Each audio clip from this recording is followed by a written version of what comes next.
نتوما غادي نديكم معايا عند الوالده باش تقد ليا الكاشير، ولكن الكاشير بالطريقه الامازيغيه، بالطريقه ديال الناس الصحراوه، فكيجي واعر واعر. وفي السميه ديالو سميتو تاكشولت. تشهيتو يا خوتي تشهيتو. وقبل ندير معكم شويه الفال ديال عاشوراء، وحنا في عاشوراء واش لكم بروكا كاين شي عاشوراء ولا والو؟ عيشوري عيشوري دلت عليك شعوري، عيشوري عيشوري دلت عليك شعوري. واخا ما كنعرفش نطبل. يلا هو يلا نمشيو عند الوالده. درت انا حكه البصله مع الكبده ديال الغنمي، الربيع، التحميره والملح، سكنجبير، الكمون، الخرقوم كذلك. كيديروا حتى البزار.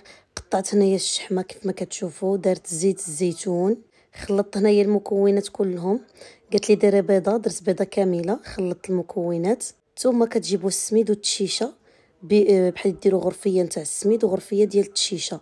صافي من بعد كتجيبوا الماء عادي ديال الروبيني، كتبديو تخلطوا الخليط باش تحصلوا على الخليط هذا.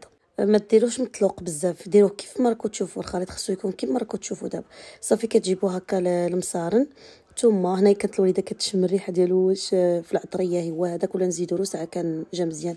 صافي كتجيبوا المصارن هنايا هادو اللي كانت خلاتهم الوالده ديال العيد، اللي كانت نقاتهم وغسلاتهم مزيان بطبيعه الحال. صافي ملي جات عاشوراء جبداتهم باش نديروا هذا الكاشير هذا اللي كما قلت لكم اكله امازيغيه سميتها تاكشولت بالامازيغيه، وكتجي صراحه بنينه، كيطلق في هذاك الشحمه وداك الشيء كتجي واعره. جربوها ما غاديش تندموا عليها نهائيا. وعواش راكم مبروكه بما اننا في موسم عاشوراء.